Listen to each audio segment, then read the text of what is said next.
Good morning mga ka-sisters. Ngayon pala ay nakasakay na kami ni nanay sa bus para pumunta doon sa simbahan kasi medyo malayo yung aming sinisimbahan. At ang rason ay si nanay ay magsisimba muna bago uuwi sa kila Brother Ed. Kasi isang linggo pa lang ay sinabihan na si nanay na kung pwede daw ay doon lang muna siya ng isang linggo para magbantay sa kanyang apo na si Rai Rai. Dahil si Ed ay may pupuntahan at may dala si nanay ngayon na baon papunta kay ka Brother Ed. Dalhin sa Lapan. Pasalubong kay Brother Ed. So ayan mga ka-sisters, nakarating na pala kami dito sa bayan ng Rojas kung saan ay ito yung terminal ng mga bus. At bago makarating uli sa isang bayan ay bumababa muna dito yung mga pasahero para kumain at magpahinga. At syempre dito rin kami magsisimba ni nanay kasi linggo ngayon mga ka-sisters. At pagkatapos naming magsimba ay hiwa-hiwalay kami ni nanay dahil si nanay nga ay pupunta sa bahay nila ka Brother Ed para nga magbantay ng kanyang apo na si Rai Rai. At isang linggo lang naman daw siya doon, sabi ni ka Brother Ed. So ayan, daladala ni nanay ang ginawa niyang maha. Yung kalamay ang tawag sa amin, mais. So hindi niya talaga makalimutan si Ed. At paborito ni Ed yung kalamay mais. Kaya pinaghirapan niya talaga nung gabi yan para lang may madala siya. At syempre, maglakad-lakad muna kami ni nanay para magpili kami ng mga restaurant.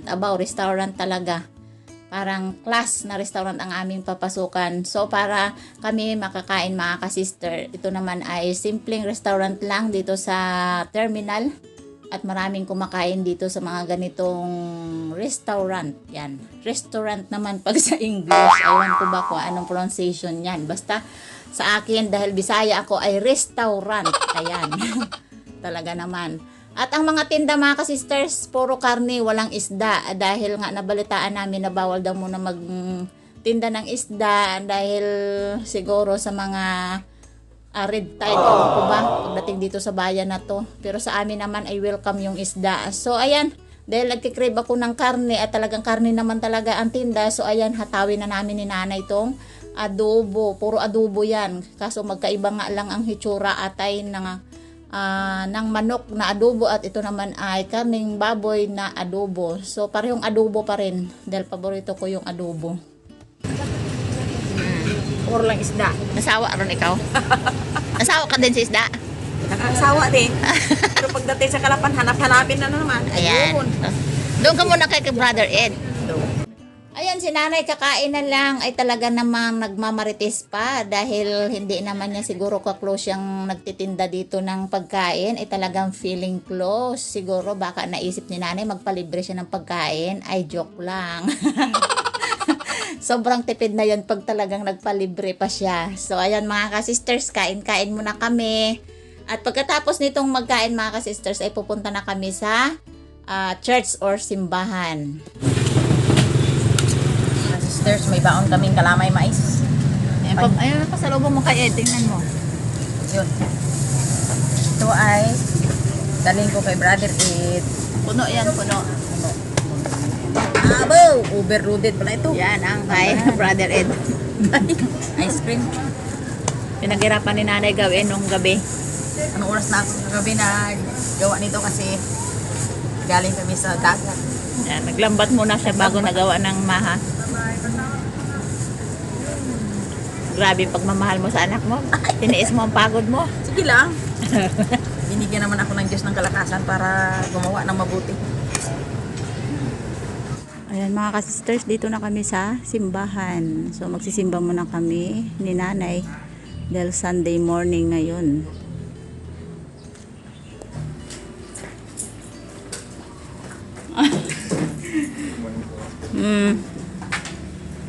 Ayan na. Ayan mga ka-sisters, habang naghihintay kami ng mga ilang members ay painom-inom muna si nanay ng tubig. Nauhaw.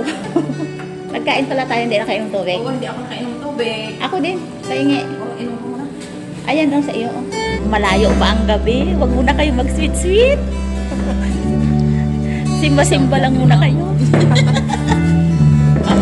Ah, oy, si Milene, oh. Ganda-ganda ni Milene.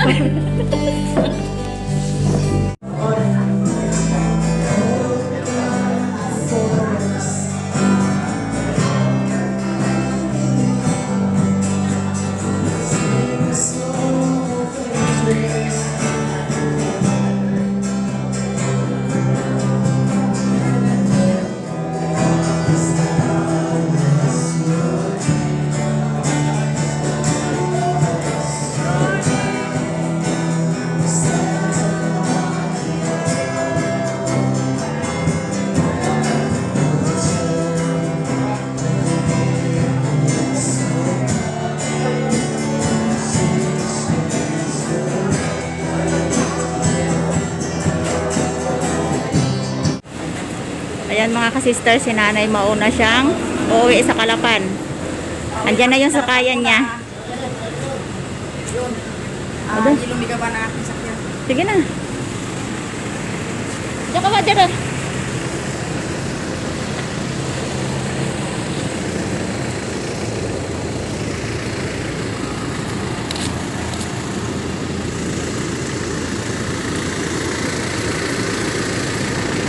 Pakitid-kitid naman ba? Bakit yan? Kitid.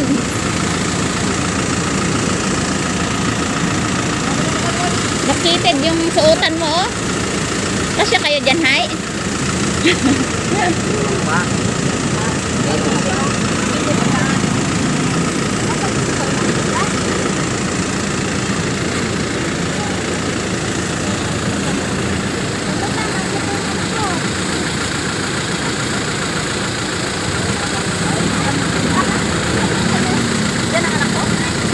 Oh, sige na, oh, dandahan.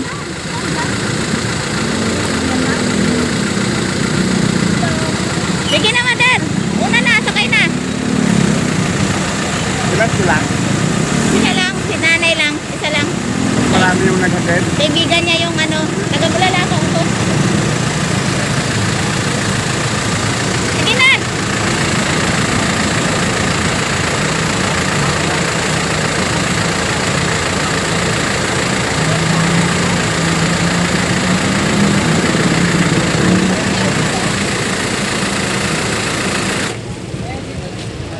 Ayan, dyan ako sasakyan na yan mga ka-sisters. Sasakay papunta sa amin bahay.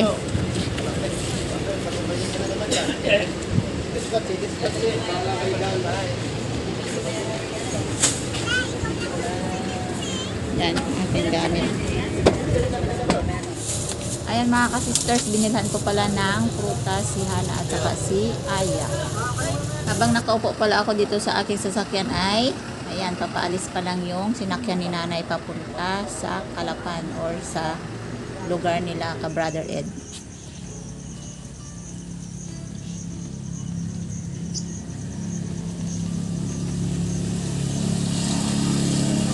Welcome back, ma.